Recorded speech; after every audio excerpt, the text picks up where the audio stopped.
This is the Leo Clamaco podcast. Is Coyote Ugly a franchise or no? You own all of them? It is. No, Coyote Ugly is a franchise. Got it. Through Lil. Yes. So it is a franchise LLC. Got it. Smart. And they are all over the world now as well. I saw you have 21 locations. Yes. So I own That's all the incredible. Florida locations and buildings myself. Got it. So yeah, it's That's pretty cool. Yeah, it is pretty cool. So, Have you been to all of them? Well, of course. I have to. And I'm currently going right back to one of them as we speak today to Tampa. So yes. Very cool. Yes. What advice do you have for not becoming emotionally attached to your business? Like Paradox, for example, that was your baby, right? You brought that to life and then you sold it off. What are some advices that you have not to get so attached? Because so many entrepreneurs get attached to their first business. Like it's their baby, Right. It's literally their first kid kind of for a lot of people. Right. I guess, so part of the reason that I am successful is I do treat my Coyote team as a family. So it is very much like that. And when we do have a hurricane, I want to make sure they're taken care of. You know, if their houses are wiped away in that hurricane, I want to make sure they are good. That's awesome. So you are very emotionally invested and attached, and I think that adds to the success. But you do have to know when it's time. If what I think you're saying is that if it's time to cut the cord and something's not going to work, because a lot of times they've changed laws where I've lived. They changed the closing time from 3 a.m. to 1 a.m. Or things that there's so many things moving parts out of your control. There's random shootings that all of a sudden now this is no longer a bar area district. Right. They'll change, so things change. So you have to know when to just switch, move on to the next best city and make that cut. And pivot. Yep. How do you manage stress and not burning out? Because you've been at this for a very long time. You are very successful. What's one good tip that you have to manage stress? For me, definitely working out.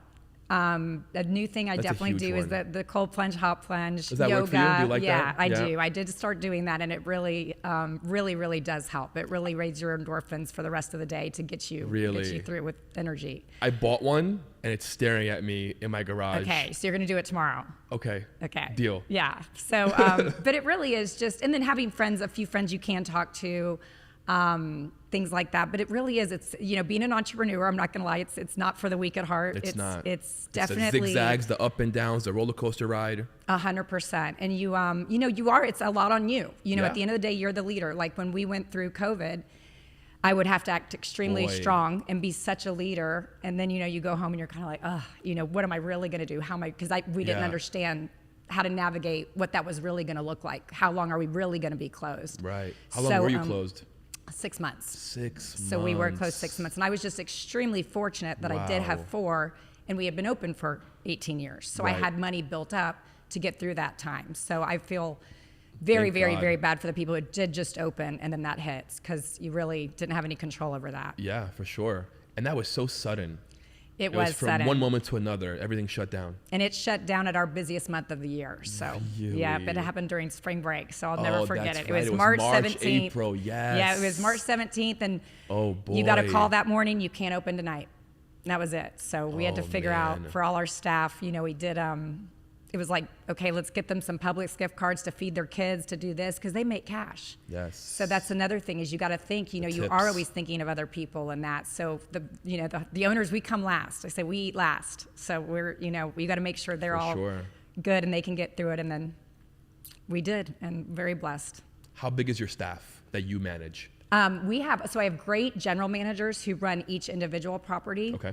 And we have about between 20 and 35 employees at each property. That's a lot of mouths to feed. Yeah, it's a lot of mouths to feed, and I feel good about it. And That's awesome. they're awesome. What would you say is your top characteristic that has contributed to your success? I think my top characteristic would be resilience. I'm just very, very resilient. And you look tough. Yeah.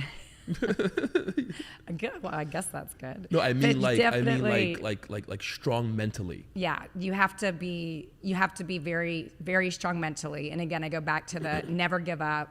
There's always a way. In anything in life, there's always a way. No is never an answer. If someone tells me no, I'm going to figure out how to get it. That's awesome.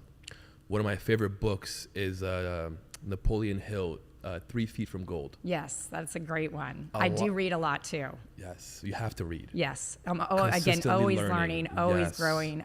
Definitely. And so many people quit right before they're like 3 feet away, literally, and they give up. Nope. You have to follow through and go for it. And what I always tell everybody is, what is really the worst case scenario?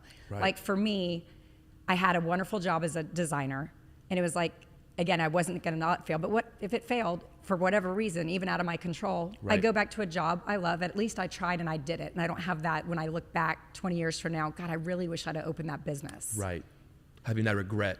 Yes, exactly. And now, life is that, my goal of being an entrepreneur was to have freedom, give back to society, take care of my parents and my future family financially, and have freedom. And that's what now I'm enjoying. I call it the golden handcuffs. You're still always working. For sure. And still always, I tell everybody I'm a glorified landlord. I mean, we're getting toilets fixed. The AC is getting fixed right now in the morning. You wake up to what issue do I have today, and what do we need? What fires do we need to put out? Yes. So it's just a lot of that.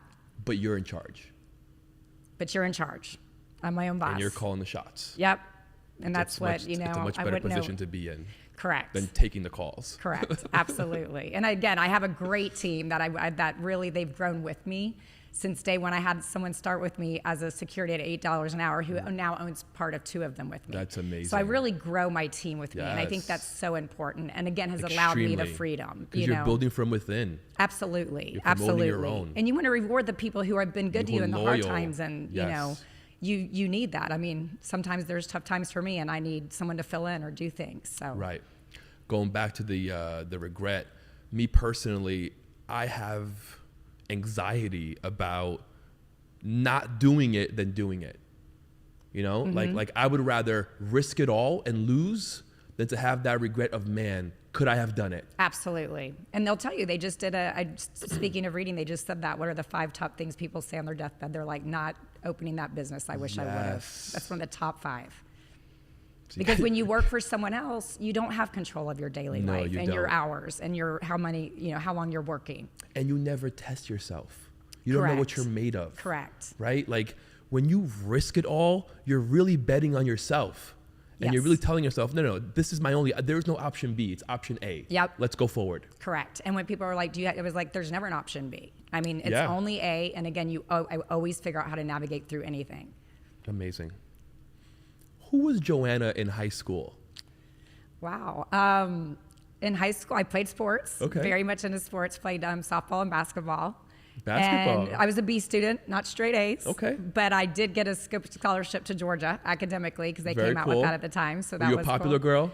I was pretty popular, but I was friends with everybody because I was in the AP classes. So I was like all the nerdier people are my friends because I'm a nerd at heart too. Love to stay home and read as well.